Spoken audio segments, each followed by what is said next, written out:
ఏదైతే గ్రూప్ 2 స్టూడెంట్స్కి సంబంధించి డిఎస్సి గ్రూప్ 2 దగ్గర ఉండడం వల్ల చదువుకోనికి ఇబ్బంది అవుతుందని చెప్పి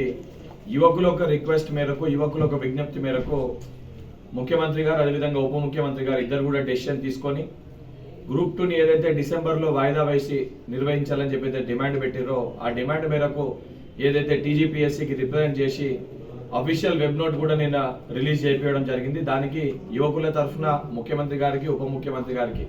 ఒక ఎమ్మెల్సీగానే కాదు వాళ్ళకి యువకులకి ప్రతినిధిగా వారికి కృతజ్ఞతలు తెలియజేస్తూ తప్పనిసరిగా యువకులు కోరుకున్నది ఏదైతే సంబంధించి ఇతర సమస్యలు ఏమున్నా కూడా ఏదైతే లీగల్ కాంప్లికేషన్స్ రాకుండా పరిష్కారం కాగలిగిన ప్రతి సమస్యను కూడా తప్పనిసరిగా మీకు రిప్రజెంట్ చేస్తూ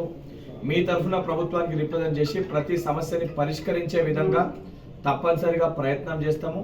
1-2 సమస్యలు ఏమన్నా పరిష్కారం కాకపోతే దేని కారణంగా పరిష్కారం అవుతలేవనేవి కూడా తప్పనిసరిగా మీతో మాట్లాడి మీతో చర్చలు జరిపి దాన్ని కూడా మీకు తప్పనిసరిగా వివరించడం జరుగుతుంది. ఏదైతే ఎగ్జామ్స్ పోస్ట్పోన్ అయిన వాటి ప్రతి ఒక్క యువకుడు కూడా మీరందరూ కూడా చదువుకొని మీరందరూ కూడా తప్పనిసరిగా ఏదైతే సంబంధించి మీకు వచ్చిన ఈ సమయాన్ని వినియోగించుకొని మీరందరూ కూడా ఉద్యోగాలు తెచ్చుకోవాలని చెప్పి నా సోదరులందరూ కూడా పేరు పేరున కోరుకుంటూ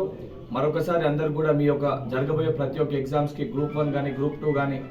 గ్రూప్ 3 కానీ ఇవన్నీ ఎగ్జామ్స్కి దాంతోపాటు డిఎస్సి ఎగ్జామ్స్ రాస్తున్న స్టూడెంట్స్ అందరు కూడా